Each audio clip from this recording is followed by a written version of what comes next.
All right, let's try it again. So at least I only missed the introduction. So usually when I teach around the country, I say, who do I work for, and do a big introduction for Mesa Fire. But really, when I go teach, I work for them. When they're paying me, or I'm doing a class, or we're going to do hands-on, I want to make sure that they're going to get all the reps they can while I'm out there, because I literally work for you. Um, and I take pride in that, even with the city of Glendale, and I'll get into that in just a second. But and then this was my first fire behavior class that I taught in Boise. The first day was just the chiefs from Boise, Nampa, Meridian, and Eagle. And the next day we had about 200 people there, standing room only. And I had the whole class raise their hands, and I said, who in this classroom is firefighters? The majority of the classroom raised their hands, about 90%. I asked who in there was captains, lieutenants, and because some places do lieutenants, and pump operators. And I had them raise their hand, and the rest were the other 10% were those people. Rarely do I get a fire chief in my class. And my point to that is, we, the younger members, you guys are developing the culture. Aaron says water boils from the bottom up. We're the one that's going to drive culture, drive change in our organization. So it doesn't matter if they're there. If I do get a chief there, kudos to him, because it's totally awesome that they understand what we're doing and how we're training outside of our agencies at a tactical and task level. But that way they know strategically how we're going to function on a fire ground and what realistic times they can expect our tasks to take place. And that reduces communication on the fire ground and stuff like that. So it's really nice to see a chief in there, but honestly, most of the time I don't. So keep an open mind with the class, especially local guys, because this is stuff we haven't really heard of. Historically, we're looking at a 2.5 with hose straps. It's punitive. We don't do it because, we're going to run out of water. It's too heavy. We don't have the manpower. Both of those things are crap. And we'll get into those in detail through the class. When I first started this, people thought I was crazy. You're going to clamp slide and do this. No, I'm not going to do that. If you can walk into a fire, walk into a fire. If you can have to duck walk. But if you have to get down on your lower than the neutral plane, crawling's not the best way to do it. So we provide options, right? Being our best is their best chance. If any of you guys are wrestlers or jiu-jitsu tacticians, you're not going to do well if you don't change levels. It's the same way in firefighting. We can be just as efficient standing up as we should on the ground. So when I first started this, people thought I was batshit crazy. So I ended up putting this slide in here. And it says, true learning involves figuring out how to use what you already know and go beyond what you already think. And the picture to the right is actually a guy named Dick Fosbury. He won the 1968 Olympics by doing this back flop over the bar. Up until the 1968 Olympics, the scissor jump was the standard way to jump over a bar. And it wasn't practical. They could only reach a certain height before they limited their. So Fosbury jumped over the bar backwards on the mat, and they call this the Fosbury flop. Today, that is the standard way to jump over a high jump bar. What do you think that the public thought when he did that the first time, or his peers? They probably thought, like, everybody's looking at me, you're batshit crazy, right? And then all of a sudden we make some change. So this one is the one with some swear words. So if you guys are in a place where you can't hear it, this is the one you're going to turn down. But there's a method to my madness. Oh, shit! Go get him, brother! Woo!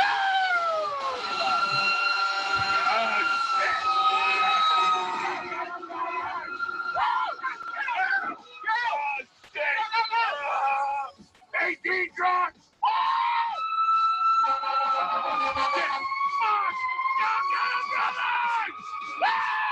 Holy shit! Go get him, brother!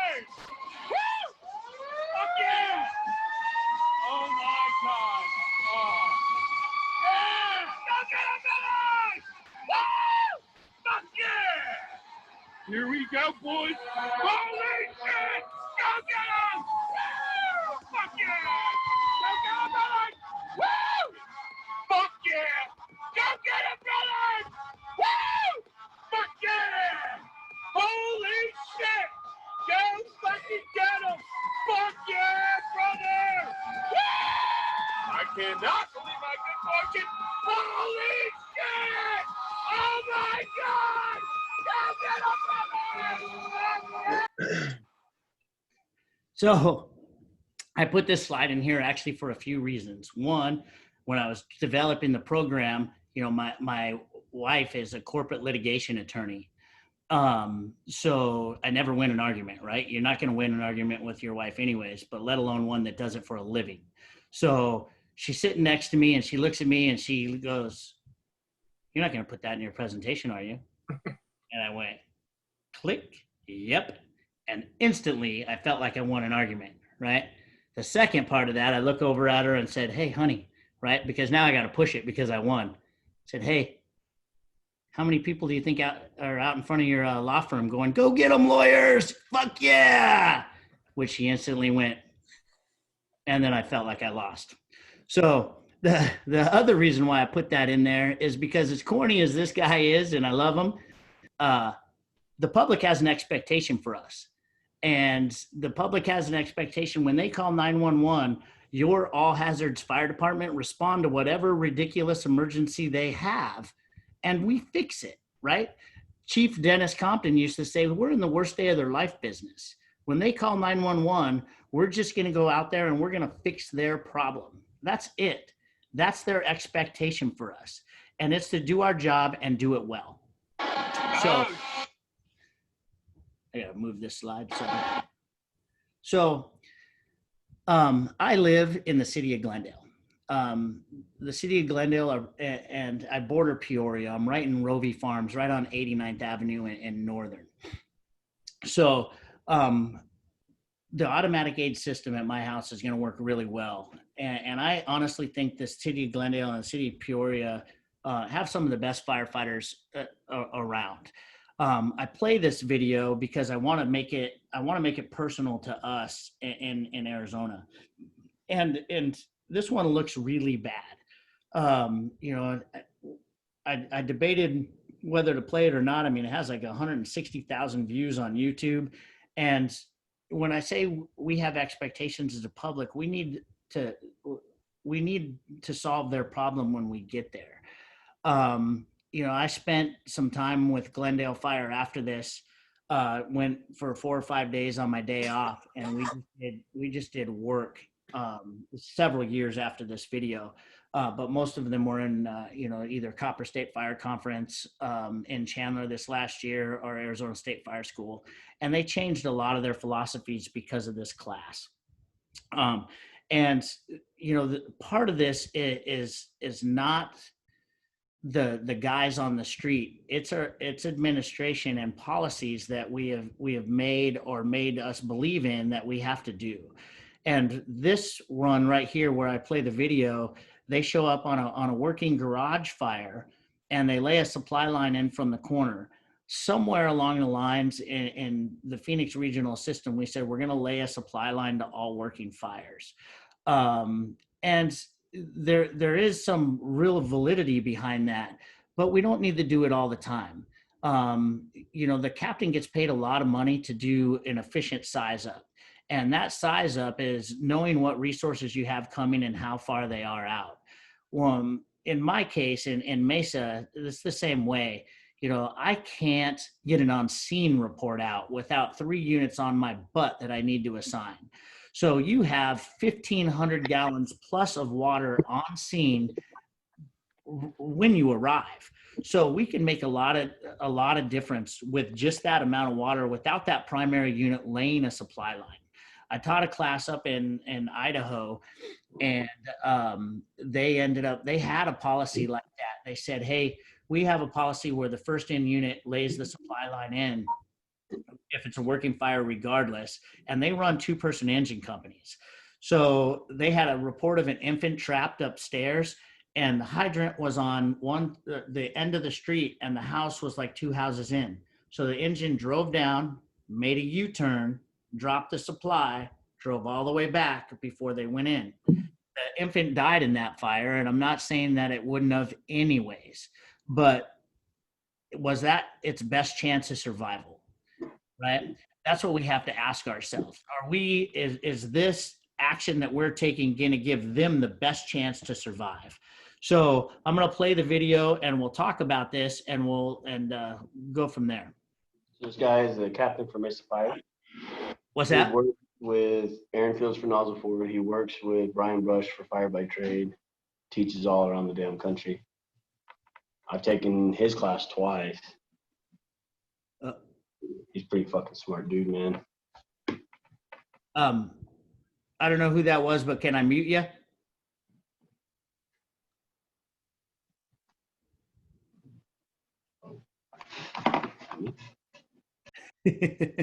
So, so this is the garage fire in Glendale, and I'm just going to play it for you. And like I said, I'm not bagging on these guys. Anybody that knows me, logs on to Tactics on Tap for the Arizona one, knows that it's not a forum to bag on people. It's actually to learn. So let's talk about this, and then let's talk about where we are as for regionally or in our own organizations.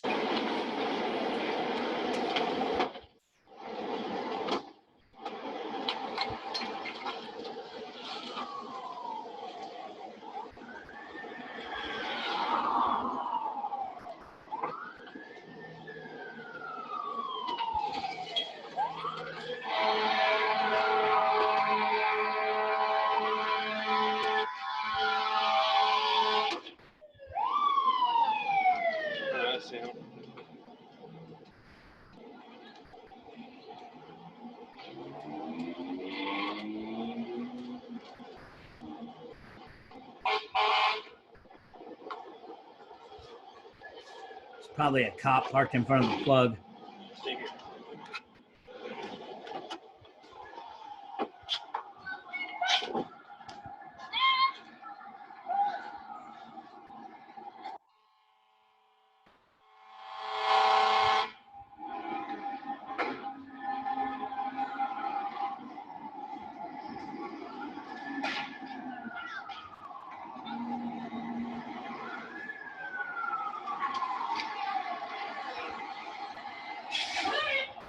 How many gallons of water do we have on scene right now with those two fire trucks? 1,000 gallons.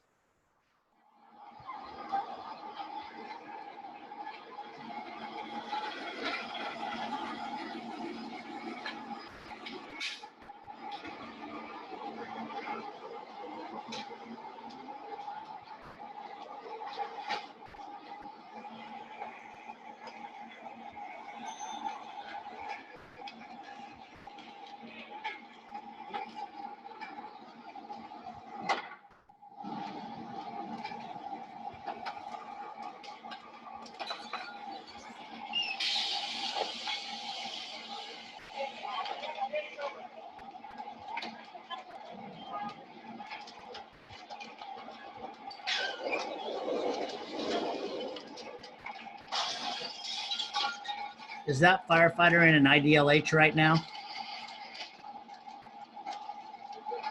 He's not. Do you think he needs to be masking up in there, or can he get water on that fire right now?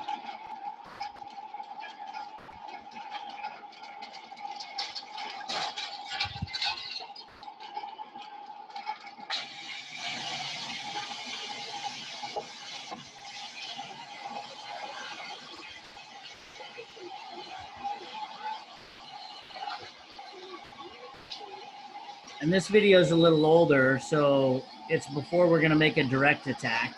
And just like I was taught, we're going to attack this from the unburned side. So he's going to go inside the front door and attack it to the garage man door here in just a minute. So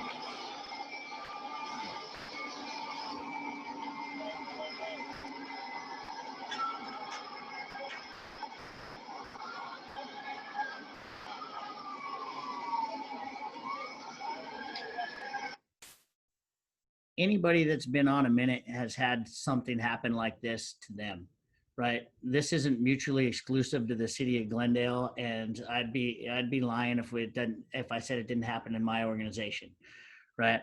What do you think the public thinks when we're doing that?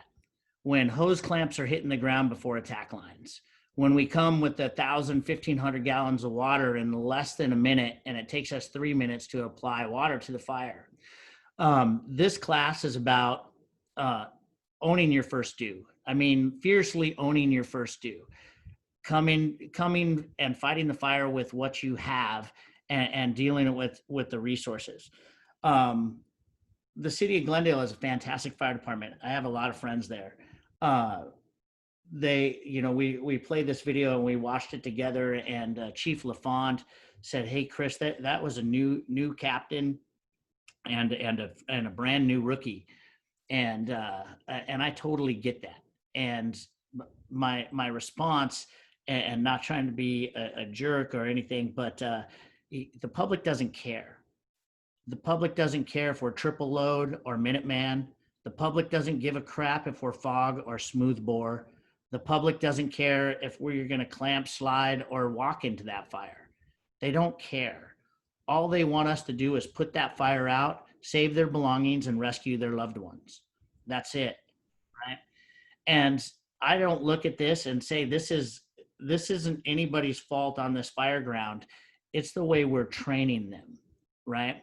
This is administratively, it's a much bigger picture saying, hey, we're not going to deliver the water that we have immediately to this fire, and we have to mask up before we go in. I remember my first fire, and my old captain still teases me. His name's Arnold Cornejo.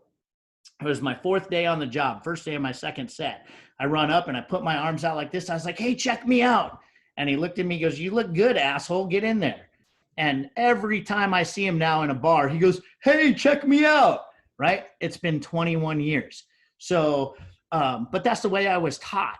So we need to have some purposeful training in this, and manage it. We also need to select our equipment and our hose lines correctly, right? Um, we'll get into that here in just a minute. Oops. So we took an oath when we took the job, right, to support the mission. It's about our organization and our mission, the big picture, right? We're an all hazards fire department, and then it's about them, right? It's never been about us.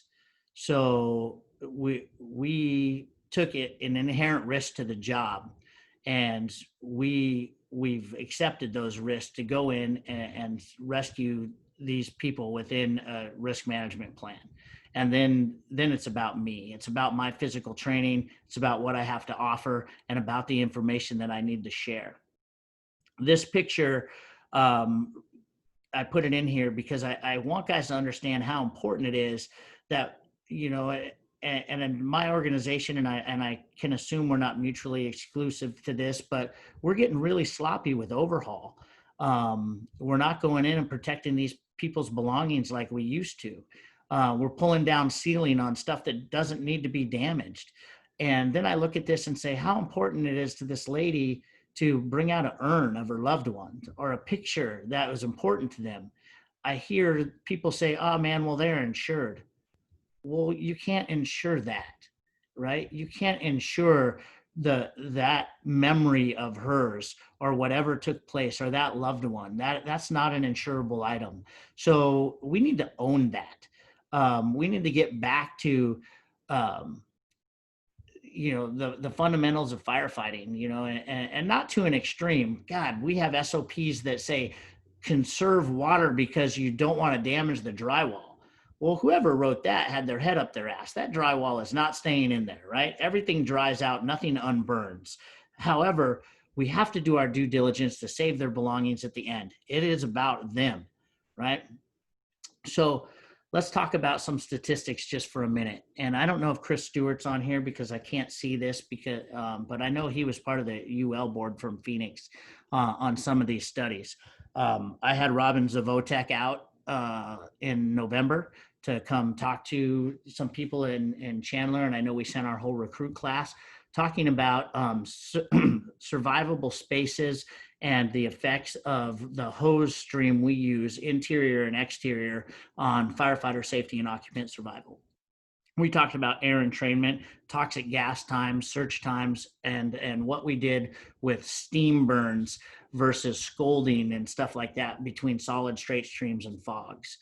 But I really want you guys to pay attention to these openings, because at some point we're going to be held accountable. It's already happening across the country. It's already starting to be documented in NIOSH reports. At some point, we're going to be held accountable for our actions. We need to get our asses in there and search searchable space. The transitional attack that we've done in the East Valley for years now, we can't make those last too long. Transitional is just that, right? We need to get our butts in there and make a difference. We need to search searchable space. Survivable space is up to God, right? So we did some studies, or UL did some studies that we talk about door control and ventilation. And with no ventilation, putting fire basically vent limited, and vent limited technically is where the smoke reaches the flame height and there's no more oxygen available for that fire to grow. It's limiting its growth phase. So when it goes vent limited and there's no vent in the home, a time to fatal dose of toxic gas is 8 minutes and 10 seconds. Directly across from the fire room, we had an open door and a victim on the bed. That was the second most severely threatened most of the time. In this case, it was the first most, because the toxic gas reached that level before it did on the hallway floor.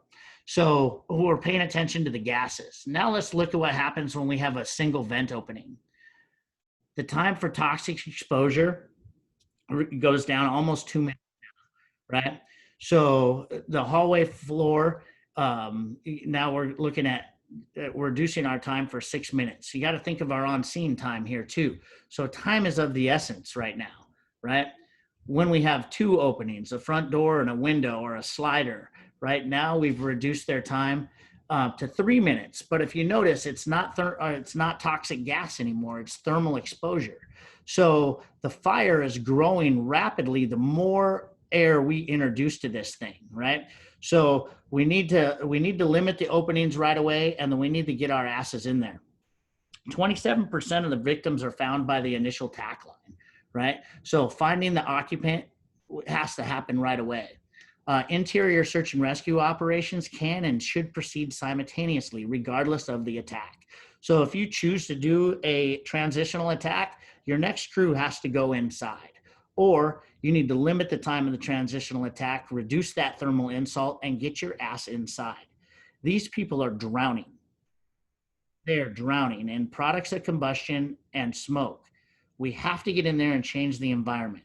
A transitional attack will lift that smoke layer off. When gases heat up, they expand. When gases get cooled, they contract. Therefore, you get lift in the interior, right?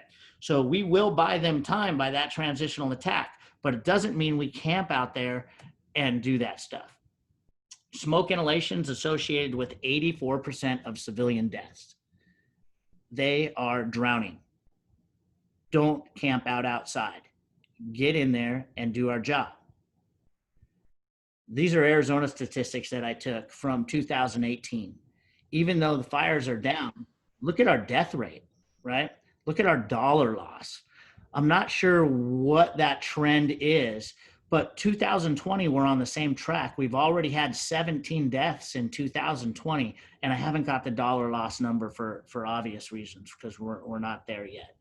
But that's an interesting trend to me that I would like to keep an eye on and see what we're doing, because fire behavior, it's getting, it's not modern, right? I don't know, we call it modern fire behavior, but fire behavior has always been the same. So it goes from high pressure to low pressure, or hot to cold. Gas, hot gas rises, it's buoyant, and it goes from high pressure to low pressure. I mean, it's not changed since the caveman invented fire and the wheel. So it's not modern. But what has changed is the fire environment. The furnishings have changed, right? They're getting more hydrophobic. They're IKEA furnishings. The heat release rate is much hotter, and the time to flashover is significantly reduced. If you haven't seen the UL videos, you should, but I assume everybody that's on here has. So the exponential engine basically is a simple plan from the rig to the door to the seed, and it gives us some best options that are more global, right? They encompass the whole fire ground. Jocko Willink, the Navy SEAL who wrote Extreme Ownership, Dichotomy of Leadership, and The Way of the Warrior Kid, those are the three that I've read of his, basically said it, if the plan is simple enough that everyone understands it, each person can rapidly adjust and modify. If the plan's too complex, the effects and variables too difficult to consider in a compressed time setting, right? So our plan needs to be simple. So when I teach my rookies this, I try to make that plan as simple as possible for them, right?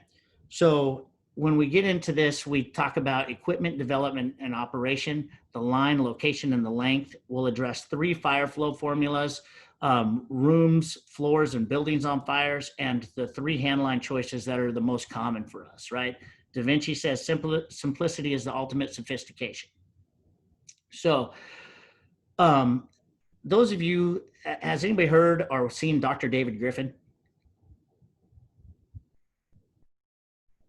Dr. David Griffin was the first in pump operator on the Charleston 9.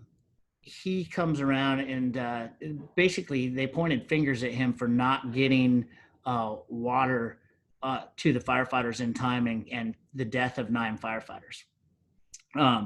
Charleston wasn't really prepared for that event, so he ended up driving his pumper back to his station where his crew had all perished. Their stuff is still on the floor where they left it and stuff like that.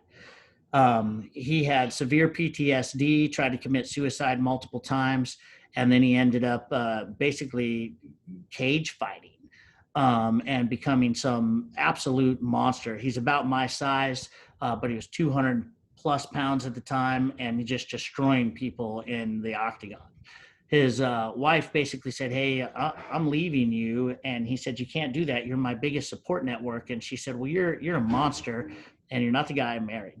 So he changed. So he went up, got his doctorate, and he basically said the most dangerous phrase in the American Fire Service right now is, "It's the way we've always done it," right? So that fire, they had 1,000 feet of 2.5 as a supply. They couldn't get the volume out that they needed to protect their firefighters, and 9 guys perished in that fire, right? The most dangerous phrase in the American Fire Service is "the way we've always done it." So we need to keep an open mind. The fire service has changed, it's evolved. 20 years ago, we didn't have the Fox Axe. We didn't have the Pig. We didn't have the Maximus Rex, the Lock Slot 8. We didn't have stuff like that. We've evolved. Show me your iPhone from 20 years ago, right? It's just like that. So we've got to get out of this mindset and start training and seeking outside training.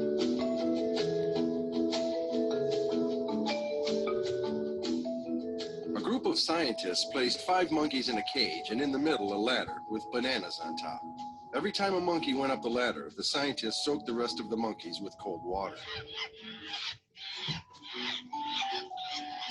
After a while, every time a monkey went up the ladder, the others beat up the one on the ladder. After some time, no monkey dared go up the ladder, regardless of the temptation. Scientists then decided to substitute one of the monkeys. The first thing this new monkey did was go up the ladder. Immediately, the other monkeys beat him up. After several beatings, the new member learned not to climb the ladder, even though he never knew why. A second monkey was substituted, and the same occurred. The first monkey participated on the beating for the second monkey. The replacements repeated until what was left was a group of 5 monkeys that, even though never received a cold shower, continued to beat up any monkey who attempted to climb the ladder. If you ask the new group of monkeys why the beatings took place, The answer would probably be, Well, I don't know. That's just how things are done around here.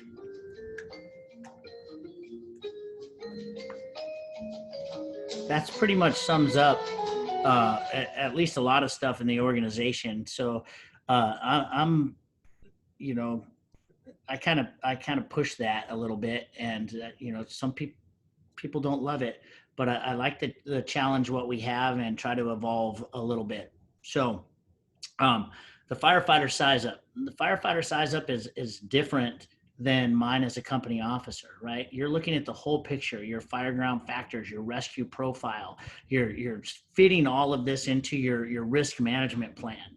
But you can be the best tactician in the world and have the best strategy in the world. But if your firefighter pulls a line that's 50 foot too short, guess what? It's out the window, right? So in the academy, we teach these guys to pull a pre-connect, an inch and three-quarter pre-connect to most of these fires all the time, and it always reaches. So we've had several now where they haven't. So their firefighter size up needs to be the line, the location, and the layout. They need to understand what line they're selecting and why they are taking it, and if it's going to be efficient, right? They need to understand where they're taking it to and why. If they're taking it to the top of the stairs where it's a potentially a sunken apartment, or one of those garden style that are sub level, they could possibly be putting themselves in a unidirectional flow path in the outlet where we're not going to overcome that no matter what we do, right? Where are we at with the basement fire? We got to know where we're pulling it to, the location. So a 360 is important. We don't do that a lot in Arizona. That's kind of new to us. And that's just to give us a reason not to go through the front door, right? My house in Rovey Farms has a basement, and the basement windows are on the same side as the front door, but the wells are through the gate. It looks like a 2-story home when you arrive, but it's actually 3. If I have a basement fire and you don't do a 360 and walk through my front door, you have just put your crew in harm's way, right? Because you're directly over the basement when you walk through. If you got a monsoon coming from the Charlie side and you want to go in alpha, you're betting your life on a pane of glass, especially if you don't do door control. So the 360 is only designed to give you a reason not to go through the front door. Is it arson? Is there multiple points of origin? What are you doing to your crew, and what are we putting them into, right? So that's my size up. It's different than a firefighter size up. They are kind of that candle moth, right? And it's our job to develop them and mentor them and tell them. So, and I tell this story. We used to have a guy on our department who passed away. His name is Leon McClellan. And I was his engineer for a little while, and we rolled up to this scene. He goes, "Chris, we're going to go defensive." And he's an aggressive firefighter, and this was an offensive fire to me all day long. I didn't question him because you'd never question Leon. So if you know the guy, and we did go defensive. I put my deck on in operation, some big lines. They walked around, and a gentleman in the backyard had committed suicide. He had a tarp and a note and everything laid out. But I asked Leon later that call. I said, "Hey, buddy, why did we go defensive on that? The volume of fire wasn't that big." And he grabbed me, and I'm short. The guy's like 6'3", and I'm 5'7". So he takes me by my shoulder and he walks me over to the front yard. He goes, "Yeah." He goes, "Tell me what you see." I was like, a curtain rod, a curtain, some pictures, stuff like that. He goes, "You don't see anything strange about that?" I was like, "No." He goes, "Chris, all that stuff's supposed to be inside the house." And it didn't even hit me, right? I had a curtain and a curtain rod and stuff like that out in the front yard that seemed pretty benign. But what had happened is the guy was losing his house, turned on the natural gas, and an explosion had occurred. And it blew all that stuff outside the front window. He picked up on that before I hit the parking brake, right? So he knew immediately something was off, and he needed to determine that. That has been forever in my slideshow since that call because I missed it, right? So that's the difference between a firefighter size up doing the line location and length and my size up systematically connecting the dots for the whole strategic plan, right? So when you step back, you see the whole Van Gogh or the whole Monet, right? George Strout, the inventor of pointillism and art, he's used to just poke little dots and make this amazing picture. But if you only focus on one little part of it, like we do when we're new firefighters and new company officers, we're going to miss it, right? So we have to do that. And we also have to know what our weapons are in order to combat it. We come with a lot of equipment, right? So we have booster line, wildland lines, attack lines, interior attack lines, defensive attack lines, deck guns, aerial master streams, you name it. It's like Bubba Gump. You got the shrimp, we got it, right?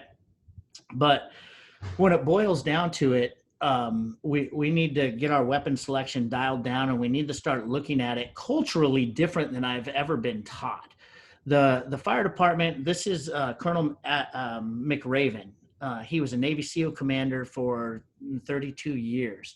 If you have not read his book, Special Operations, or even the one I like better is called Make Your Bed, I would highly recommend those two books. They're fantastic.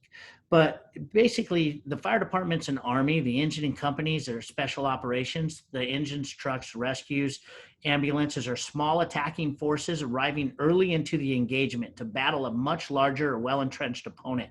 The longer the engagement continues, the more likely we'll become reliant on our resources, and the outcome will be affected by our enemy. That goes right into whether we're offensive or defensive. When I roll up to a fire as a captain, I'm defense. I give myself a reason to go interior. Not to mention the fire's the quarterback. It's already calling the play, right? So I look at it and say, the fire's doing this. I set my lineup, and the fire goes as the first line goes. It's 4th and 1, bitches, right? If you pull a line that's too short, and if you pull a line that's too inefficient, guess what? We have to pull more. We become more reliant on our resources, and we become more reliant on the numbers and water that we have to apply to this fire. Most of the time we can get it with little things, but we've got to pull the right line the first time, right? So this class, believe it or not, we're just kind of getting into the meat of it, is just the line. I can't get into the location and the length today because that's talking about flow path and construction and what we're looking at. And the length is talking about estimating a hose line stretch. And we're not going to do that. But today we're going to focus heavily on what line and how we're going to mitigate this fire. So typically we have a plan. So we had a fire at 901 Country Club. We have a report of a victim trapped. He says he can't see to get out on the 2nd-story balcony of a 3rd-story garden-style apartment. The captain chose not to pull a hose line initially, turned the corner and went, oh, crap, I need a hose line. So his rookie firefighter jumped up, pulled the 1 3/4, 150-foot attack line, and it reached the base of the stairs to the 1st floor, right? Anybody see a problem with that? So the second rookie ended up pulling another attack line right around the same length, and it barely made it upstairs to the 1st floor landing. The next one grabbed the 150-foot line off the bumper. So I realized really quickly that this is a training issue. It's not any of these rookies' fault. We failed them as a training division or a field training officer to tell them how to estimate a hose line stretch, because the pre-connect has killed the ability to do that. So essentially we have 3 hose line choices. We have an 1 3/4, we have a 2.5, our Phoenix has a 2-inch, right? And they probably have a 2.5 as well. And we have an option to do an extended lay, which is a 2.5 to 1 3/4, whether we use a gated Y or just the nozzle. So we have necessary pressures and unnecessary pressures on the fire ground. Nozzle pressure, friction loss, elevation, and pump pressure are necessary. We can't overcome those. However, when we're making the choice of our equipment, we're making poor choices. We're buying 75, 100-pound PSI fogs that are giving us complete unnecessary pressure and nozzle reaction, taxing our firefighters way more than they should be or even have to be. The nozzles have evolved. You don't need a smooth bore to get low pressure anymore at 50 PSI at the tip rather than 75. That 25 pounds of nozzle reaction over the course of a fire is a lot of weight, right? low pressure doesn't mean low flow. So I know Mesa Fire is starting to switch to a 7/8 tip, getting away from some of the others. But at 40 pounds nozzle reaction, you're looking at our 50 pounds nozzle reaction at 40 psi at the tip is 145 GPM. That's not sufficient enough for a lot of fires, and it certainly doesn't meet the flow, the target flow we're looking for. And I'll talk about that in the NFPA standard. But at 50 psi at the tip, we certainly do. Now we're 10 GPM over at 160 GPM. And at 70 pounds of nozzle reaction, 60 psi at the tip, I get almost 180 GPM, 175 GPM at the fire, right? So our nozzle reaction is significantly reduced with either the newer model fogs, a fixed gallonage fog rather than an automatic, and a low pressure nozzle. Working from bundles is far more efficient than working off a triple load. A flat load can be flipped around on your shoulder to do something similar, but if you have a hose bundle, you've got 8 or 9 different deployments that you can do with this in almost every scenario. You have an accordion forward, an accordion reverse, a center bite reverse, a V-split off your shoulder, a coil, a standing coil, and then of course you can use it in narrow hallways. This avoids that. You saw in the Glendale fire where he pulls the hose and he runs past the fire and then he has to run all the way back. Working from a bundle avoids that, right? And that's public perception, and it's also efficiency. So anybody that's actually taken the class, we religiously teach 3 of those because they're the foundation. But if you've taken the class, you get all 7, and you can go upstairs, downstairs, around corners, and anything with it working out of an attack bundle. It's pretty simple to use, to deploy in hallways, tight spaces, and of course, most of the time you want to do attack over supply to limit your kinks. Kinks are typically a training problem. We don't walk past a kink. Dry kinks or wet kinks. It's not generally a pressure problem. It's either equipment problem, you didn't match your hose and nozzles up correctly, or it's a training problem. So, and this pulling from the bundle is the same thing as the Denver fold. It also allows us to go long and not use the gated Y. The automatic nozzle has led us to believe the gated Y has been safe and efficient. And now we know better through the UL, and even Elkhart Brass has came out and said, hey, this is not what this gated Y is designed for. However, we're typically getting away from it. Although, we're not getting the flows that we need to. And when we talk about those flows, we need to talk about NFPA 1710. Alan Brunacini was instrumental in making this NFPA standard. So this is where we get into, hey, our first 2 hose lines off the truck at a single family residence need to be 300 GPM. That's where we get our 150 target flow, right? But if we get a kink or something in there to delay that, then we barely meet it. Automatic fogs, we're not getting that unless we over pump it. And what typically happens is the guys will gate down at the bail to their comfort level. The automatic fog will adjust for that, but some of these other nozzles will not. So we have to know our limitations in our training. And then you can see the other ones, but we'll talk about apartments and single family residence stuff today, and even some commercial fire attack, and what we're looking at and what we're doing differently or wrong culturally or need to do differently. Who's heard this term? Somebody can unmute. Big fire, big water. So I've heard it a bunch in my career. What's big fire? We as a regional fire service or a national fire service, we always pride ourselves on being like pro athletes.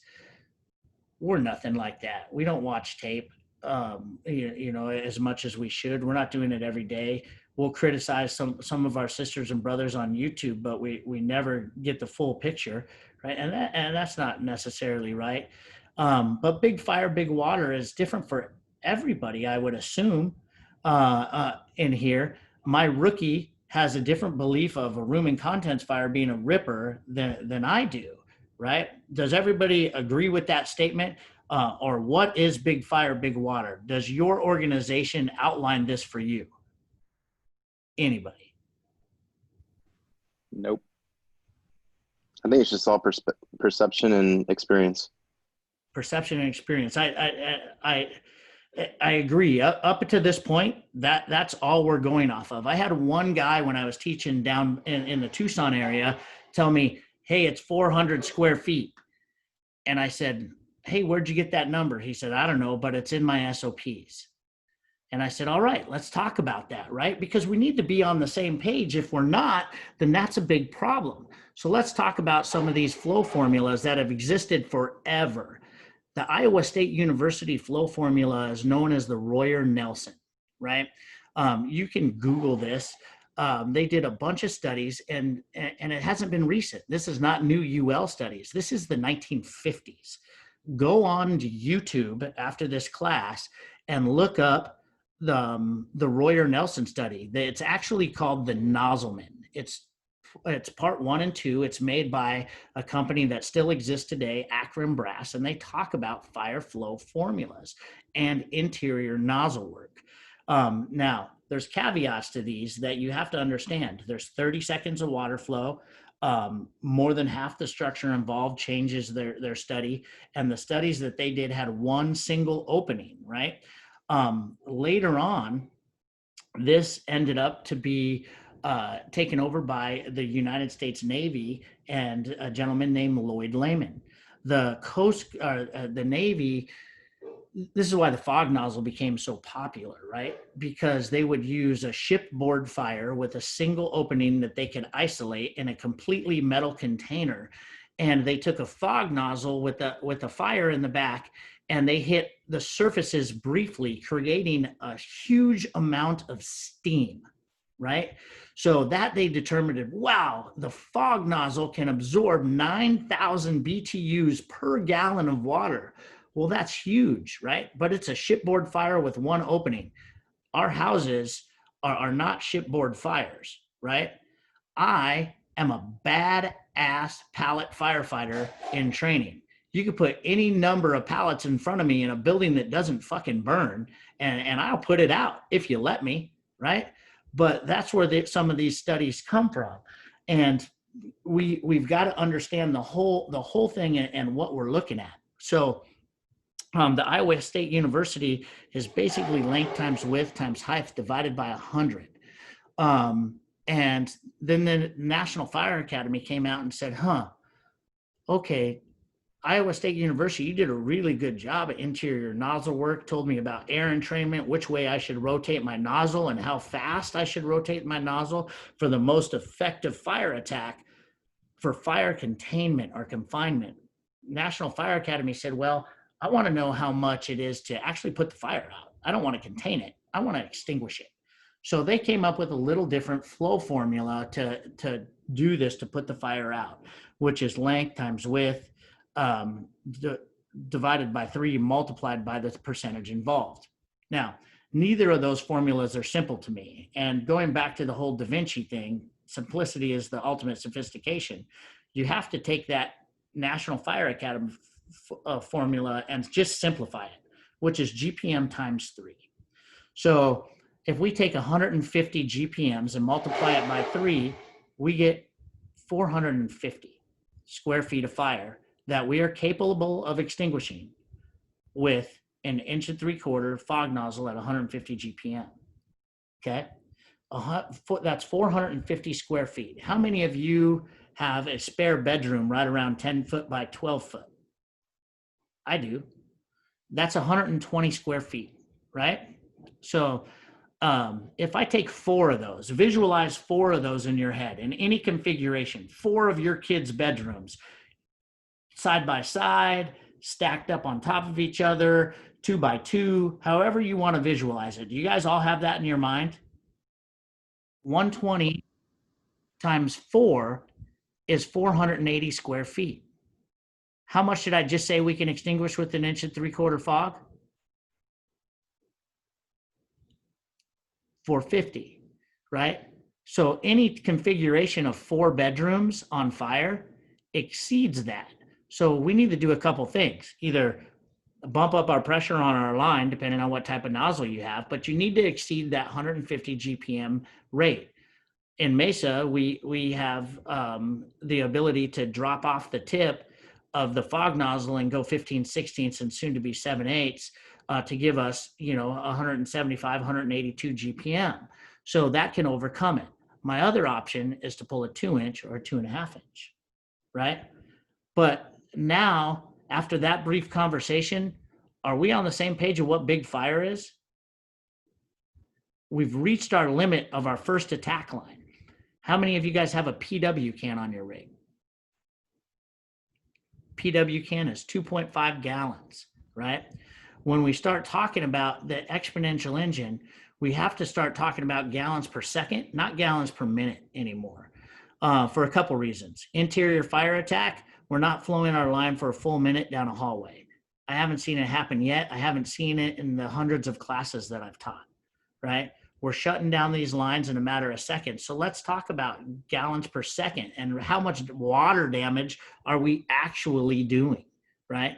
Let's talk about roof attack. How many pounds of water are we putting in the water or in the attic in just a few seconds? When we're talking about a PW can at 2.5 gallons, then we need our next attack line, thinking you're at 1.75, your 1.75 inch attack line is 2 gallons or 2.5 gallons a second, right? 2.5 gallons a second. That's over 16 pounds of water every second. In 10 seconds, you have added 160 pounds of weight to that attic, right? Are you going to step on your drywall in your attic? Probably not.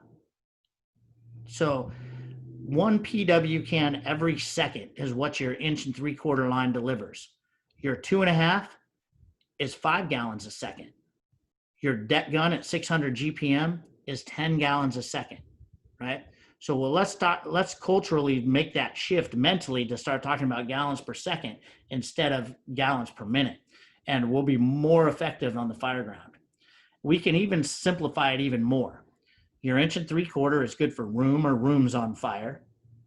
Your 2.5 is good for residential floors or commercial fires. And your deck gun is good for buildings on fire, right? So let's take a look at this and we'll go in depth. So it's imperative that we pull the appropriate attack line for the first time for our fire conditions. And most of the time, to be completely honest, that's our 1.75 inch attack line. So it's capable of extinguishing a lot of fire. 450 square feet of fire is what we can extinguish with that 1.75 inch attack line or more, depending on the tip and the pump pressure. So we can do that. It is our bread and butter line.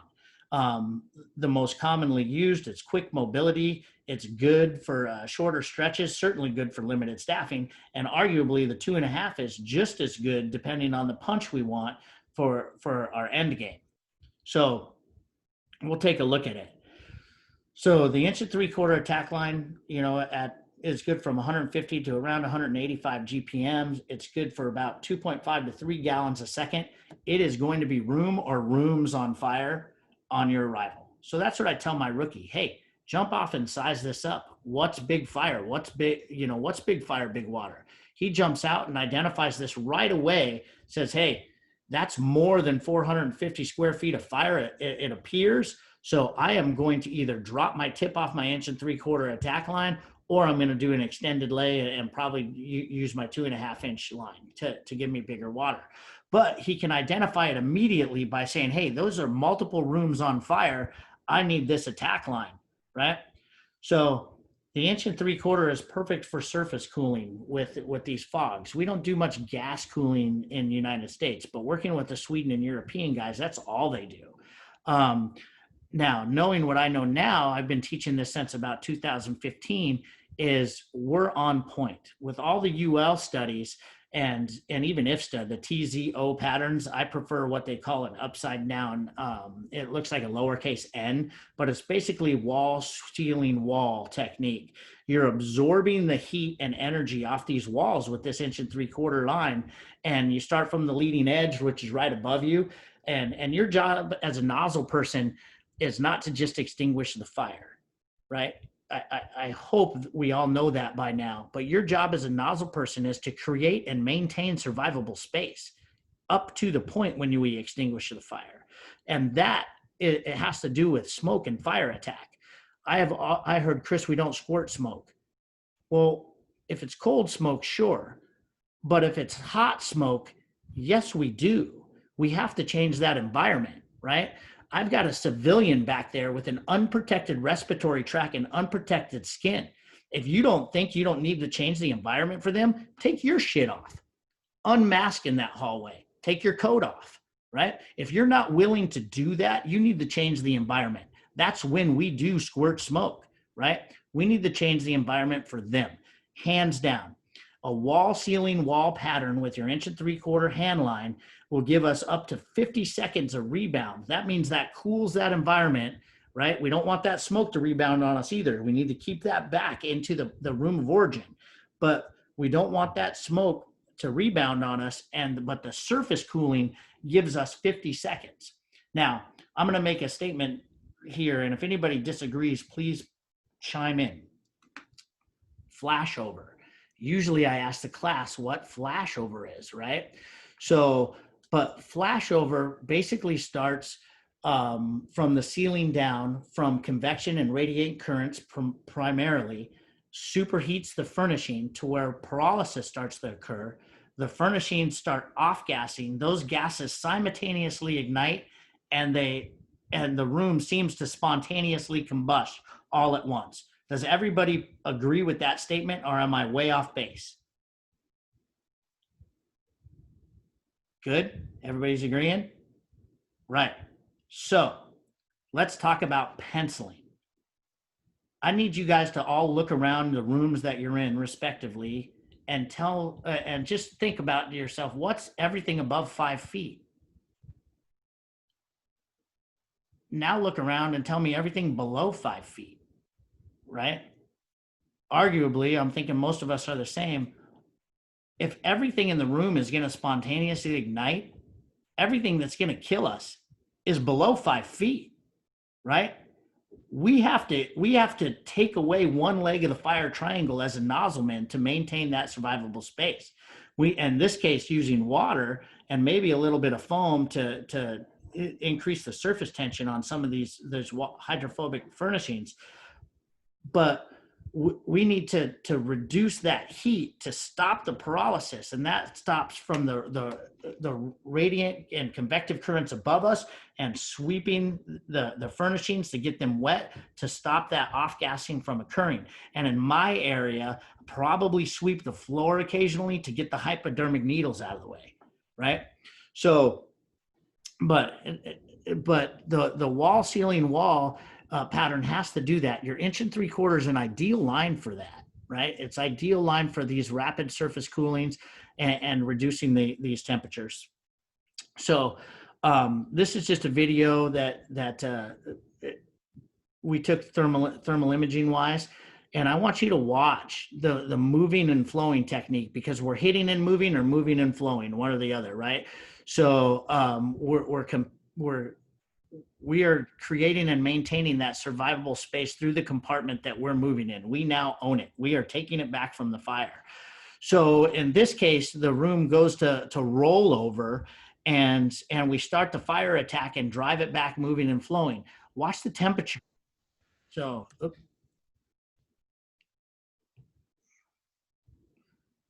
at the ceiling right there, and understand your thermal imagers too only see about 6 inches from that square in each direction. But just in the couple seconds here, from 700 degrees down into the mid 100s, and then it starts coming back, right? So we're not to the fire room yet. We're pushing down a hallway, moving into a master bedroom to the left or right. This isn't a volume problem. It's an application problem, right? But I still need to maintain that survivable space down that hallway. Watch the temperature drop again from 700 plus degrees down this hallway. When rollover starts to occur, we start from the leading edge and we take that space back. That's how we own the interior space. And this is primarily used with the 1 3/4 attack line, right?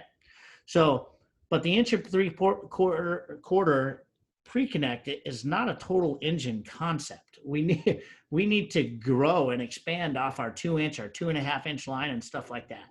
So I think, and I could be wrong, that Phoenix Fire is the only one left that actually carry 2-inch anymore. Am I mistaken there in the Valley? We still have 2-inch, yeah, with the automatic nozzle on it. With the automatic nozzle? Okay. So what we're looking at as a package when we get our engines is your combat ready or some of your other hose lines are probably not 1.75 in true internal diameter anyways. Ours in Mesa is Pond Conquest. It's 1.91. So for me to say I don't have a 2-inch would be shady, right? Because I almost do have a 2-inch, although it's referred to as 1 3/4 inch. So so we're changing that. We've looked at that and identified some issues that we have, but your hose and nozzle package need to go together so we don't end up with a 1.88, a 2.25, a 2.5, and then whatever hose line you use for supply. So we need to look at our hose and nozzle packages in the entirety as an organization to make that work. And I know Jeff from Palm Springs is doing that right now. So when you roll up to a fire and you don't understand what big fire, big water is, and I see this all the time, if you find yourself in a fair fight, your tactics suck. And this does have one swear word. So again, if you got some kids around, 5-1 to command. Go. Order command. They're hitting the fire in the original across. So we got fire spreading towards the exposure floor side. I'm going to try to open up another hole, but we may need another line to the top floor. But this time, make it a 2.5.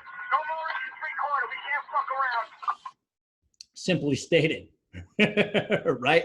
So you have to know when to go big. So, and that is part of this training. That's why we all had to be on the same page in the beginning to say, hey, what is big fire, big water? When are we pulling these lines? And pulling the 2.5 or even the 2-inch, what we're looking at is delivery, not duration. If we find ourselves in a fair fight, our tactics suck. We're not there to fight long. We're giving it the firm punch in the throat and we're going to go home, right? So when you look at the 1 3/4 versus a 2.5, I hear a lot, oh, I haven't had a fire yet. The 1 3/4 couldn't put out, or I'm going to run out of water, or it's too heavy. The 2.5 is unmanageable. Well, if you haven't had a fire the 1 3/4 couldn't put out, you've probably A, never had a big fire, or B, that's the day you pulled 3 of them, right? So you're looking at end point water delivery for these, for when you're looking at the big hose line. You're delivering with the tip that we have in Mesa from anywhere from 5 gallons to 5.5 gallons a second, right? And look at the picture on the left. Even though the hose streams look identical from the nozzle, look at the end point water delivery. Now we're talking about our residential floors on fire, and we're talking about commercial fires. When we get into we're going to run out of water, I would argue to say, depending on the fire, if you truly need a 2.5, you're going to run out of water with the 1 3/4 because you might as well be throwing water bottles at it, right? You need to make that decision right away. So you're looking at from 2.5 gallons a second to 5.5 gallons a second, right? Andy Fredericks probably says, I steal a lot of his quotes, I won't dispute that the 2.5 is difficult to use, but no combination of a smaller hand line can duplicate the reach, volume, and pure knockdown power of the 2.5. Now, 1 or 2 people chime in here. If we're not going to go interior and we're going to pull a second line, which window would you put that second 1 3/4 line in?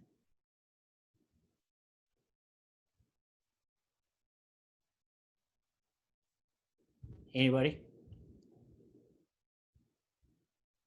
Right or left? Jeff, you got to unmute yourself. I'm gonna say left. Left here too. Left window? All right. Painted. So yeah, I would arguably say most of us would put it in the left window. So, and that just proves my point. 2 inch and 3/4 lines do not make a 2.5. 150 and 150 don't equal 300. This is the new math. This is core math, right? So 300 applied right here with endpoint water delivery is not 150 and 150. It's not the same. We don't get the same knockdown power. We don't absorb the same amount of energy with 150 and 150. We absorb it with 300. That's how we overcome the heat release rate. We have to pull the correct line for the correct fire, right? Again, you can see these two hose streams, even though they're going in similar directions, they're not utilizing the endpoint water delivery. We're also not getting the same reach as a 2.5. I take my rookies to the Amazing Jakes outside. I light them outside the building and say, hey, see how far this reaches down the back of this Amazing Jakes or Home Depot. Can we hit the back wall? What if we took the coupling to the make-believe door and went 50 feet interior? Can we hit it now? Yes. The answer is usually yes, right? And if not, we find better access. So rather than going deeper into these big structures, right? So we can use the reach and volume and the endpoint water delivery to attack some of these fires rather than getting up close and personal on this, and then bring in those little lines to come help. This is a local fire, and there might be some guys on here right now that were on this fire. This is probably my worst nightmare. This was a fire that happened in Peoria, and again, my neighboring city.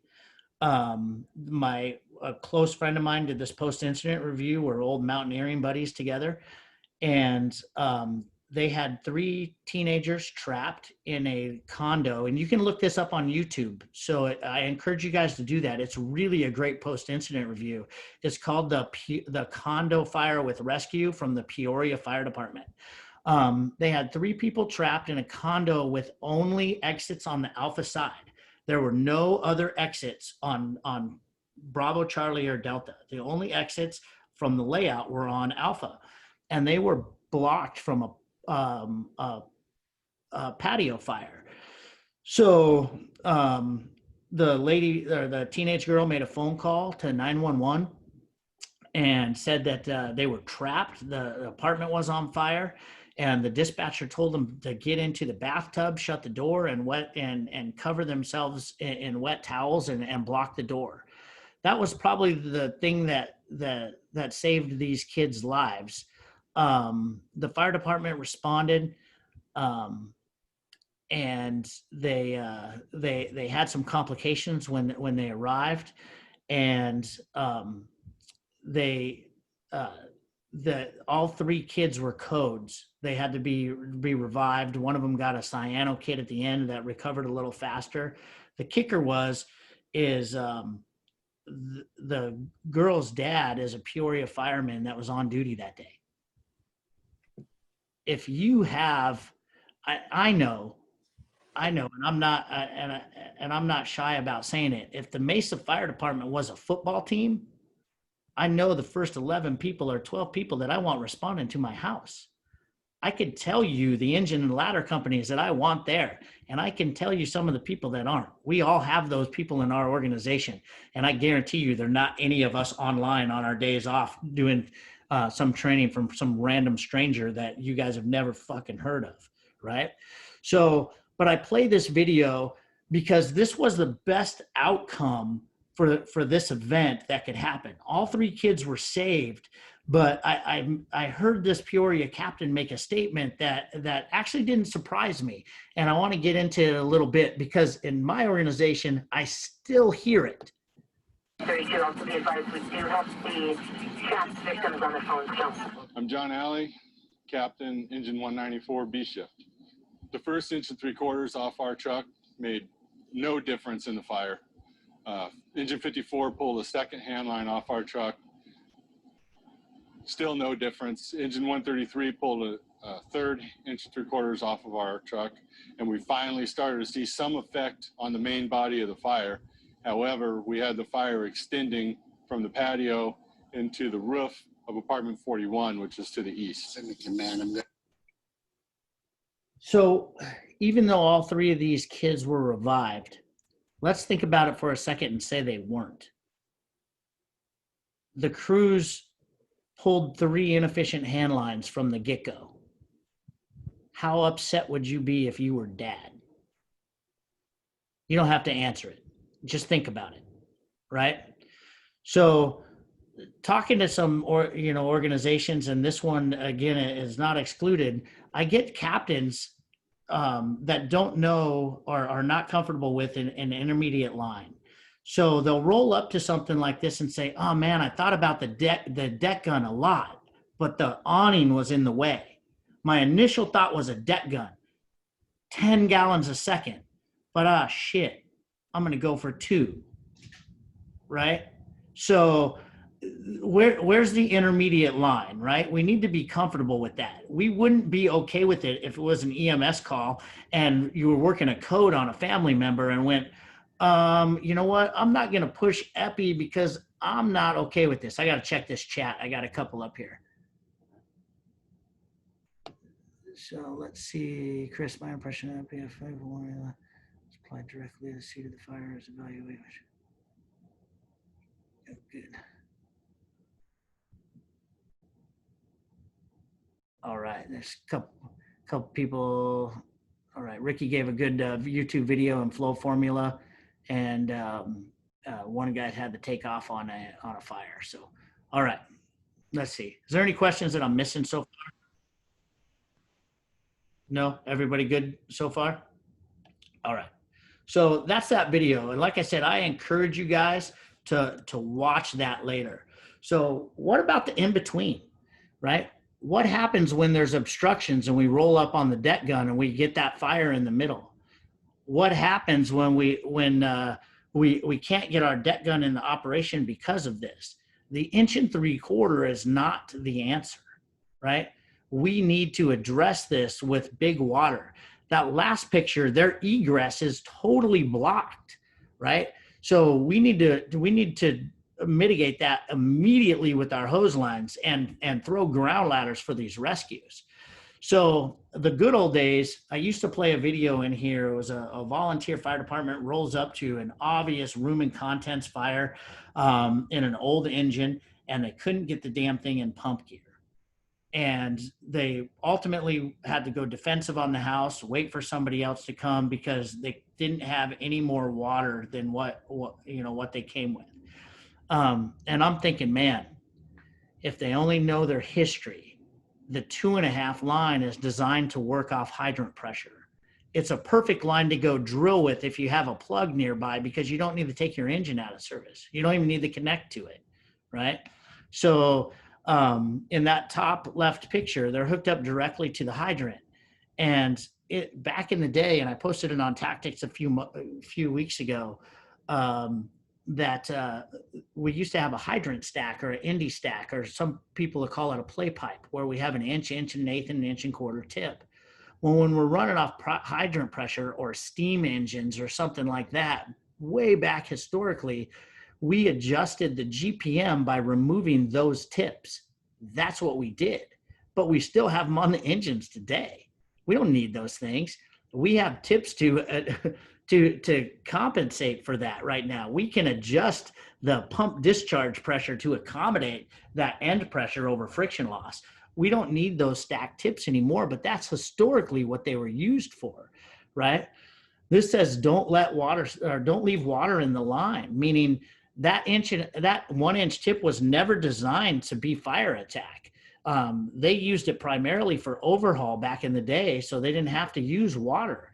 So they could use it, but something like this is certainly not, using your 2.5 to its full advantage. You need to understand your tip selection if you're going to choose to use stacked tips, right? You've got to understand that GPM.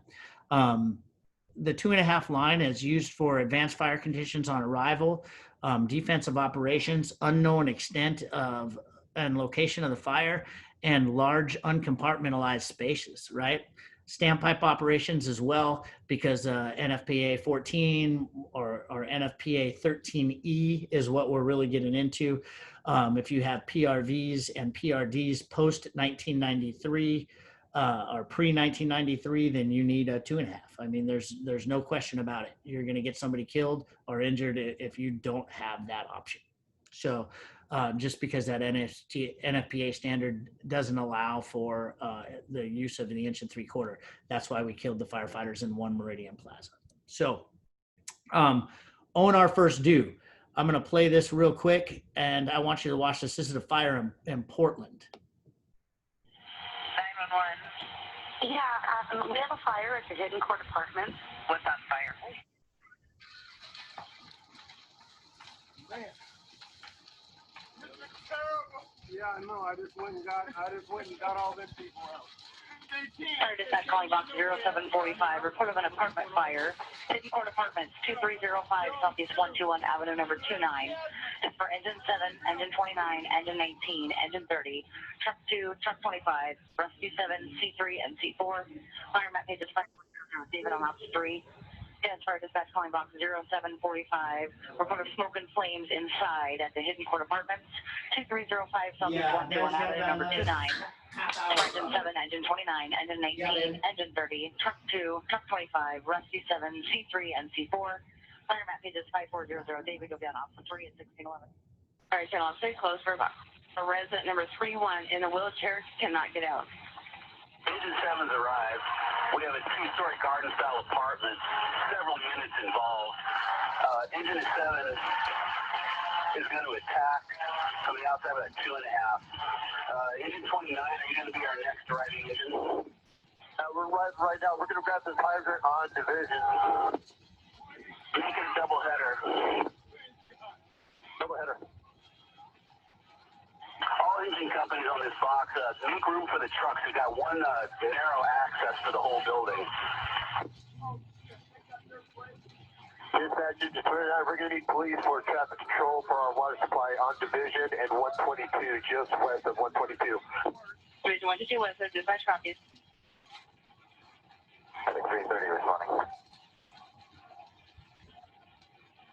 Houston command. Is this unit out of water right now? 40 seconds of water, 160 gallons. Some of us have 750. They did multiple rescues on this. Mancuff, you've got a victim. You're bringing them out.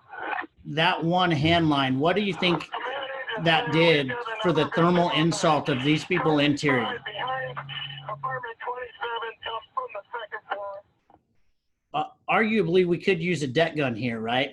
But we can't play the deck gun as well. So if you don't have a water supply, you only have about 40 seconds of water with your deck gun. Now, that being said, we're not leaving any water in the line. We can use almost every drop of it, right? So there is a time and a place for that deck gun. I hear people a lot try to say we should use it on a garage fire. Well, if you have an unobstructed shot, sure, you might be able to do it, but a 2.5 is going to work just as well. Honestly, sometimes your 1 3/4 might get it too, but with a fire load, you're just going to sit there longer and probably pull a second. At the beginning of that video, you also heard make it a double header, right?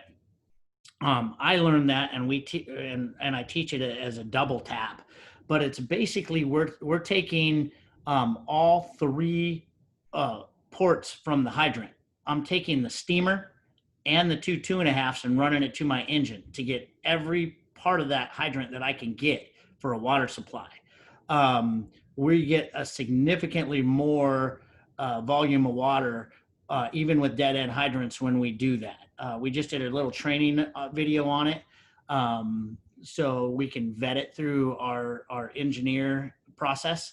But making it a double header and tapping into all of those lines, it works really well. Now, that being said, I wouldn't use a fog nozzle on some of your master streams if you're going to do that, because you stir up so much stuff in the pipes, you'll start flowing muddy water 4 minutes into your evolution because you're drawing every ounce of water you can through those pipes. So just understand that I would use it or nozzle without any obstructions if you're going to do that.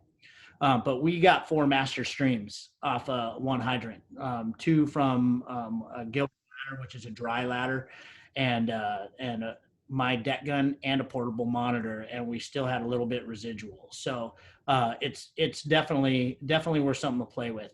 But going back to the 2.5 attack line, we've got to understand that the volume of fire that we can actually put out with that.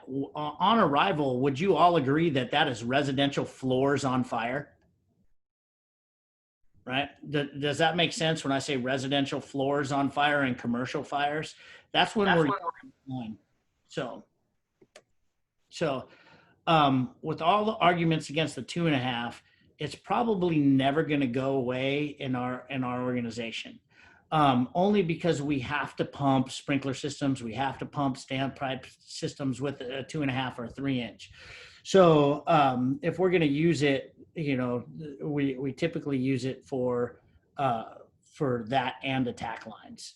So I don't know how I got those blue lines on my screen. I have no idea. But the big line is really no big deal. Friction's our friend. Friction's our enemy. We taught the class up in Tucson. 2 people can make this around 290-degree turns fairly easily, flowing 300 GPM, right? You use what you have, you S the line, you do attack over supply, use some of these new techniques out there. The 2.5 is a very, very manageable line. But what's changed? What's made it change? And we talked about this a little bit, so I'll go through this quicker.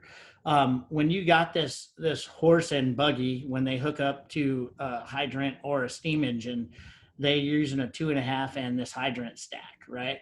The hydrant stack, your 1.1/8 tip or your 1 inch, and I didn't really think about it because using hose straps has been a pain in the butt my whole career. But you're at 210 GPM with that 1 inch tip, why the hell would I ever pull this line when I have my 1 3/4? That's way more manageable than this line and gives me 150. Well, today's smoothbore is a little different, right? When you're talking about an 1.1/8, or what we use is the 1 3/16 at 40 PSI at the tip, right around 65 PSI pump discharge pressure, I'm getting 265 GPM. At 65 pump discharge pressure, you almost have to gate down with some of your hydrants. And at 50 PSI at the tip, you're looking at about 296 GPM, 300 GPM, and at 60 PSI at the tip, which is almost nothing, you're getting 325 GPM, right? So volume provides protection, not pattern, right? Fire is a game of pressure. That's all it is. If your nozzle is generating more pressure by your revolutions a minute, and you're generating that air entrainment and creating more pressure than the fire, then we are going to overcome whatever is over here. If the fire is generating more energy and we can't overcome that, we're going to lose, right? If we leave a door open behind us and continually make that a low pressure, then we're setting ourselves up for failure because we're in between where the fire is and where the fire wants to go. So door control will help us out with that. When you're talking about capture, we do that propane thing where we actually capture this flame and walk up with it and stuff like that. That's because there's no pressure behind that, and our pressure from our nozzle and our air entrainment can push this back into where there's a low pressure. If that same thing is coming from a compartment, that right fight left life is horse shit, right? We got with some of the guys from 3D firefighting and compartmentalized firefighting and traveled and did all kinds of stuff in scenarios where the pressure was greater than our fog. No matter what we did, it would go right through the fog. So it is truly a game of pressure. So the volume provides us protection, not necessarily the pattern. So we have to understand that when we talk about right fight, left life, and think that is going to work for us, because it does not work every time. I think I posted an article way back on Tactics on Tap. So for those Arizona guys that are here, can actually go in and see that by Paul Grimwood. Yeah, so don't rely on that for protection interior. Would everybody agree that this fire that we are looking at is residential floors on fire? Right. I have a couple of these because I want you to understand what we're looking at here. This is one person, 1.5 on this fire. If we pull 1 3/4 to this without a supply, do you think we're going to extinguish it? Probably not. And that's my argument. If we pull a line that's insufficient, we're more likely to run out of water because we're not overcoming the heat release rate as we would to pull the 2.5 and get that endpoint water delivery to be able to do that. So all these videos are about 40 seconds long, right? Most of these tips are 1 1/8 tip because it's pretty standard. The 1 3/16 is a couple years old by a guy named Dennis Laguerre using the Freeman ratio. And that's what we use in Mesa. But look at the knockdown power that this line had. Now, again, arguably, we could have tried to get a deck gun into operation here, right? So there's power lines up above us, and to play that deck gun surgically like that is very difficult, especially with mine. It's remote, right? So it jumps around a little bit. Even if you have to put a firefighter up on top, if you don't have flow control spec'd into that deck gun, you're probably going to run out of water. In this, minute video, he's nowhere near out of water, right? He probably has a couple 100 gallons left, and he's really limited that thermal impact into that structure fire, right? We'll watch it one more time. This is my buddy's fire. It's in West Metro. They run 3-person engine companies. There's a victim on the ground. It's an arson fire. And so the company officers with the victim, the engineer, pump operator is at the truck. And this is, again, one firefighter on this event. They immediately balanced it to a second alarm. And the firefighter decided to pull a 2.5 on this. And the line opens as soon as I start the video.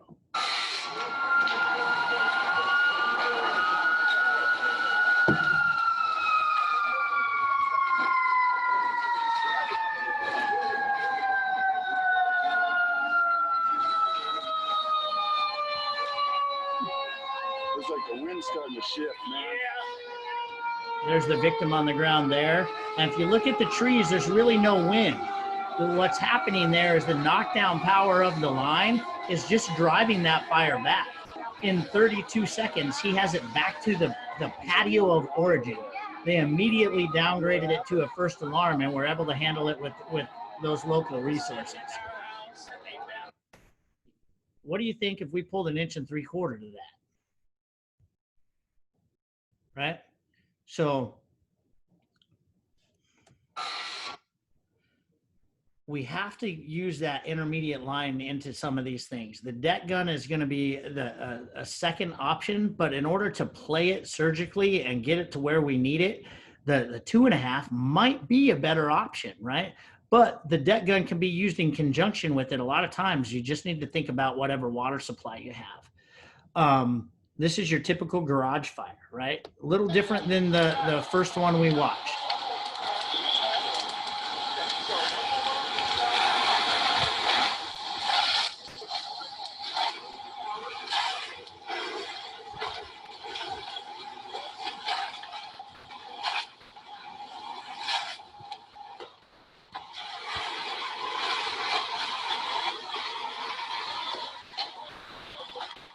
Now we can start getting those interior lines in there and do our search right away, right?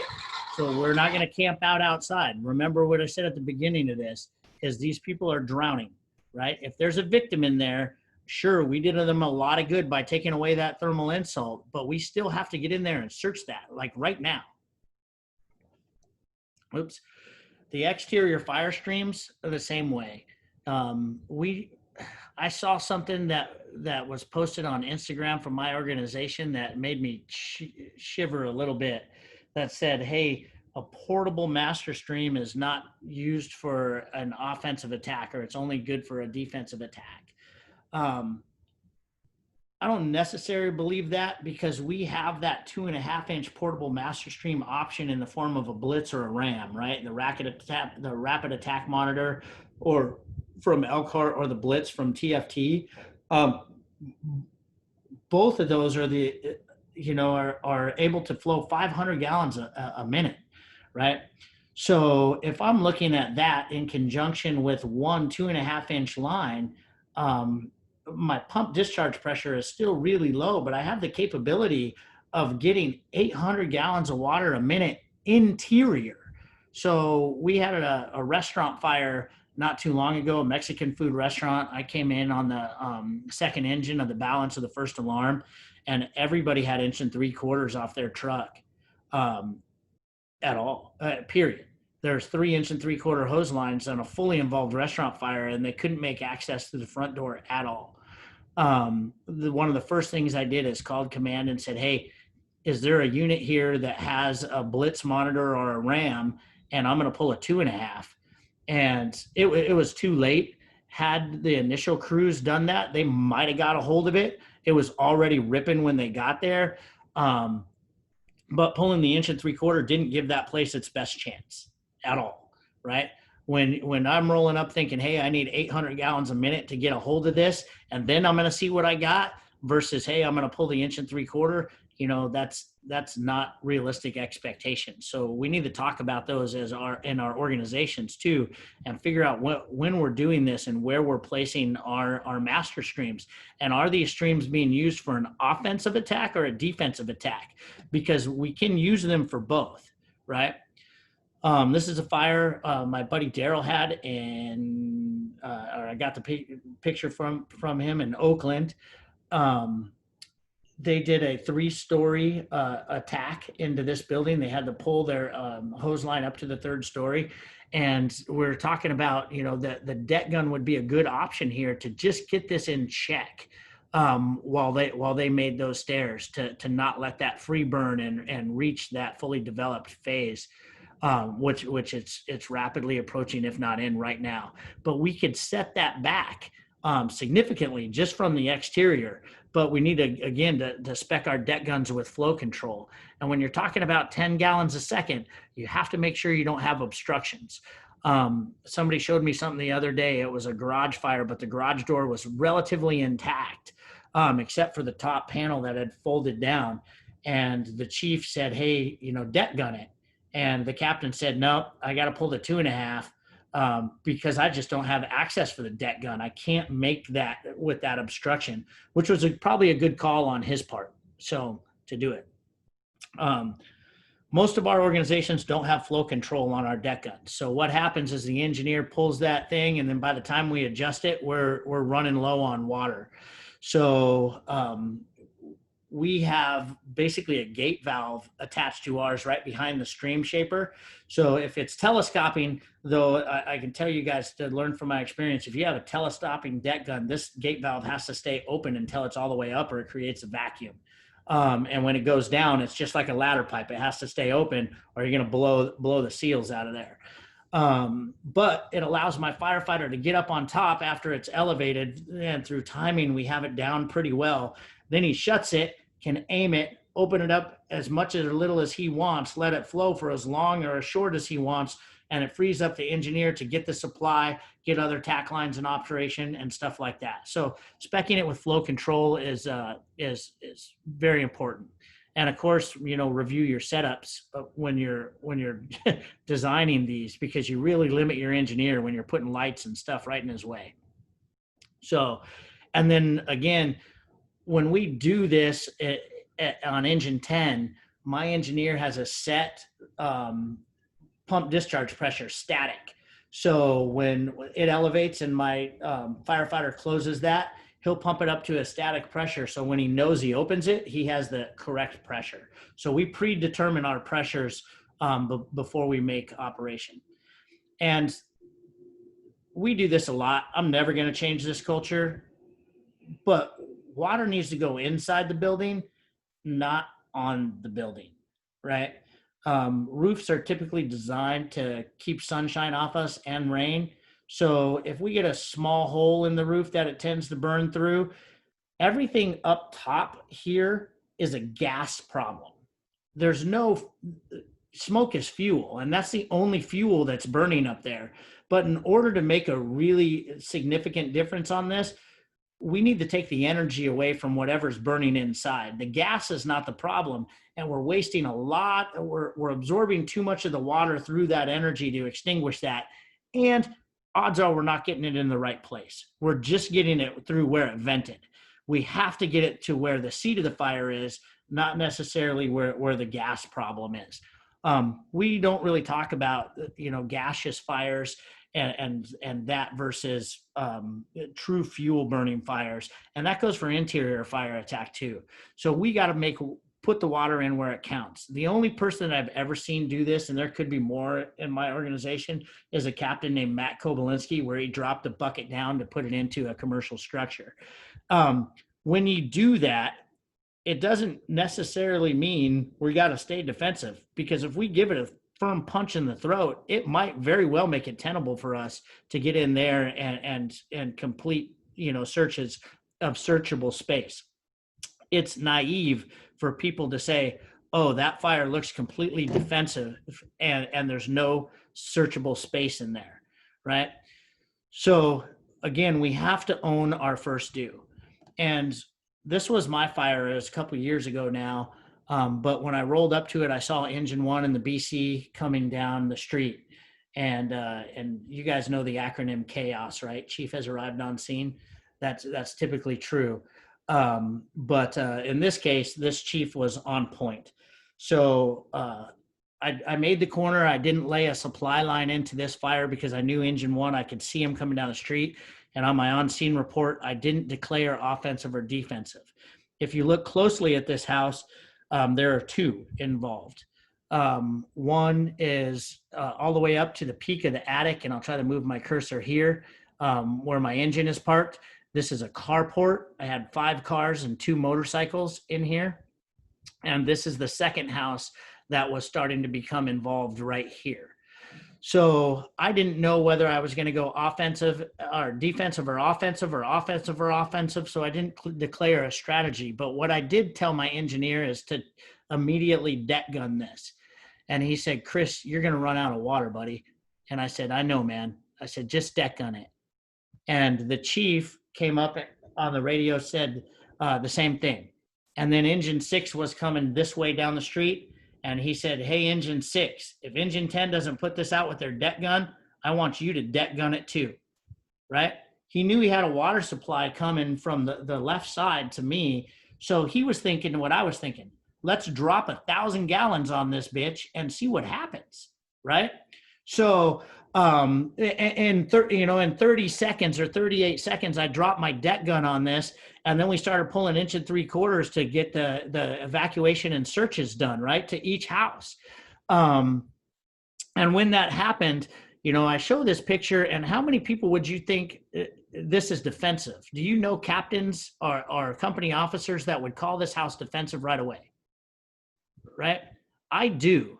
And this is the exterior of the house after that, right? The house with the blue tarp, these people never left that night. They stayed interior. There was hardly any damage to their house, right?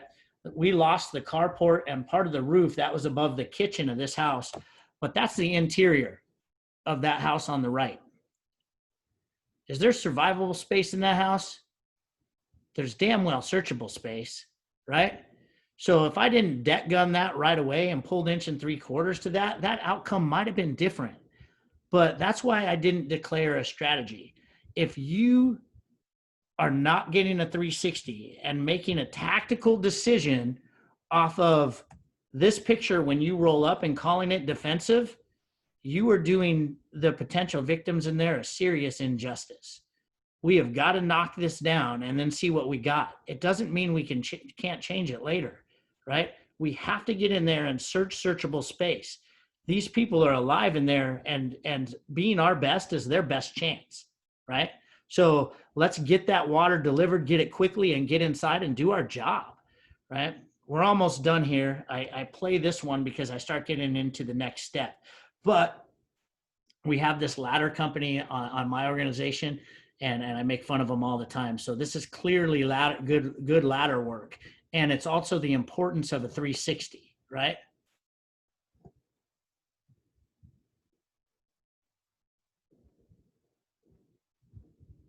Good forcible entry work.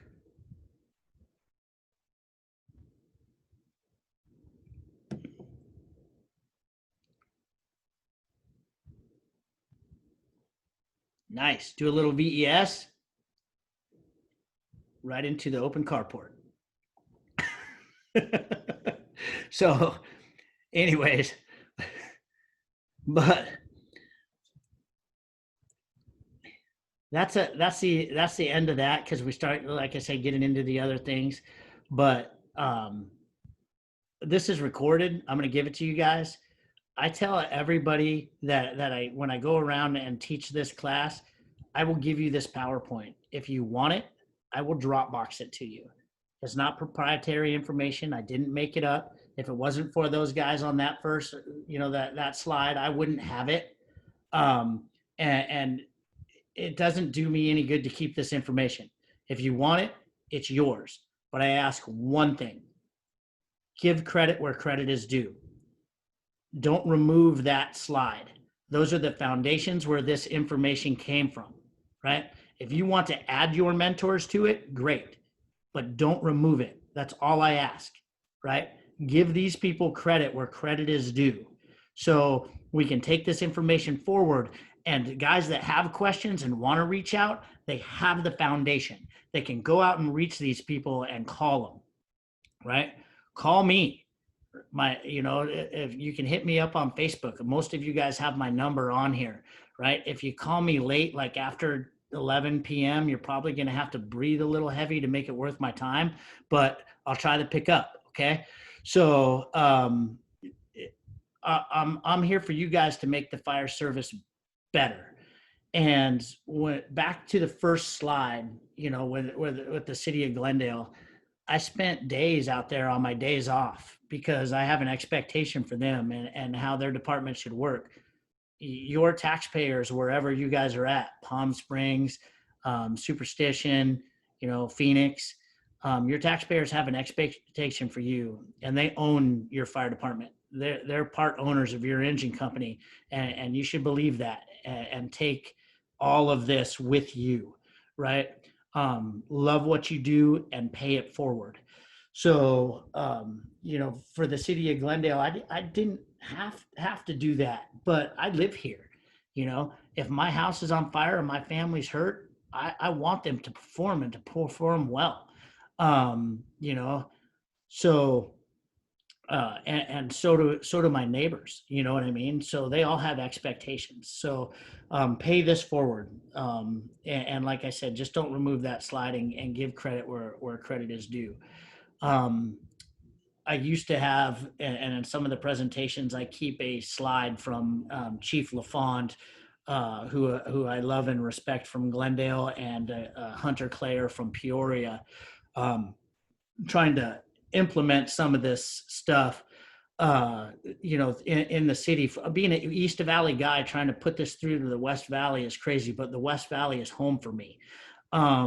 So having those guys help me out and do some of this stuff, they texted me and said, "Hey, Chris, we just had a garage fire, a brand new rookie." It was Chief Neely, who I don't know, but he had texted Dan, said, "Man, we got out, the rookie pulled the 2.5. We had the fire from, parking brake set to fire under control in less than a minute." And then Hunter texted me the same thing. "My phone's blowing up, buddy." He deployed the 2.5, and in 43 seconds, he had fire under control. Well, that's a far cry from the first video we played, right? So it speaks volumes for this, and not only this class, but it speaks volume for Peoria and Glendale leadership and their membership to take this training and move it forward and apply it in these situations and make it work. So kudos to them. And I know Dan says that he's had some issues with it. You guys have to go train on it, you know. And if you want some hands-on, let me know. I'll be happy to come out. But you know, your pump operator has to understand that the 2.5 is a low pressure line. It works at 65 psi. The maximum you should probably pump it at is 100. You know, for an exterior fire attack with the correct tip. Um, your engineer might jump out and pump it like an inch and 3/4. You can go for a ride, right? It's going to be unmanageable. You have to talk about those things as an organization. Does anybody have any questions so far? I'm going to try to find wherever that chat went and go from there. Questions? Hey, Chris, I had a question for some of the Phoenix guys that are on. I was just curious, what do they primarily use the 2-inch line for these days? I can answer that. I'm on engine 11B shift. We've used that 2-inch with success on small commercial fires.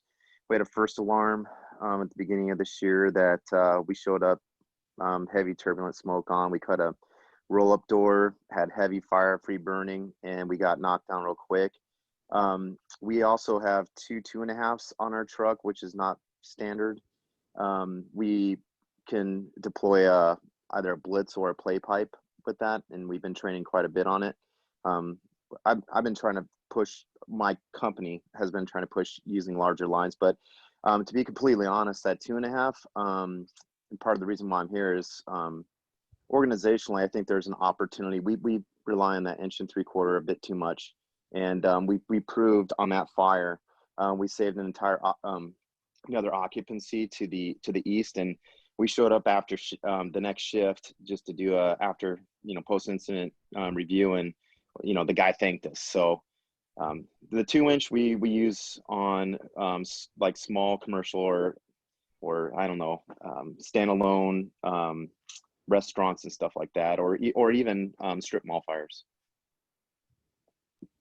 Awesome, thanks. Has anybody looked into getting away from those automatic nozzles with it to kind of better pair it, make it more manageable? Is anybody looking into that at all? Yeah, I'm a part of our engine company function RBO, and I agree 100%. Like I think the nozzle pressure of our old automatic is like 100, and it makes it pretty unmanageable, especially if you have somebody who's just pulling levers at the pump panel. And that's something. I'm an engineer, so I try to be cognizant of that. And but absolutely, yeah, I would love to have a smooth bore and 50 nozzle pressure and make it more manageable nozzle reaction wise. So we're looking into it for sure. If you guys need anything, I'll be happy to come out and flow test with you, and even go over some techniques that might help you make that more manageable. So, and I think Chandler's teaching it right now, and so is Glendale and some other places. I haven't been out to Phoenix yet, but I know 3 of the 4 regional academies are adapting some of those techniques. But if you want, I'll be happy to come out and do anything. Thanks, appreciate it. I mean, I know it's something that we're definitely starting to look at. I mean, we're talking about it in that engine company RBO, which is it directly affects our training and deployment of stuff. So yeah, that's a huge switch for you guys for sure. That's not going to be an easy task. So, any other questions? What did you guys think? Did you get the information that you wanted out of that? No. Yeah, I thought it was really good, Chris. Thanks. Thanks, Like I Mike. said, I'm trying to work my way back into hose line management after being on a truck for 19 years. So Yeah, big switch coming from the ladder. yeah, and our area with ladder 6, as you know, is kind of big. So I'm gonna be it, for a few moments and stuff. So I'm gonna be relying on tank water right now for about 400, gallons before anybody shows up. Yeah. If anybody wants this PowerPoint, let me see. I think my email address is here somewhere.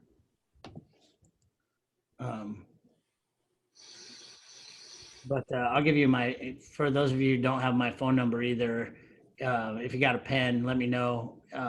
It's 602 689 1231.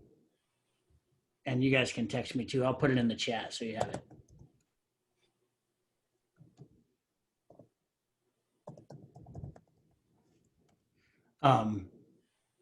So that way, because once I end this, I think the chat goes away. So if you guys want the presentation or have any questions, feel free to email me. All right, guys. Well, thanks for coming. I hope you guys enjoyed it, and I will hopefully talk to you guys later. See you, Chris. Thanks a bunch, Chris. Thanks, Chris. Thanks again. Thank you. Appreciate it. Thanks, Chris. Pleasure.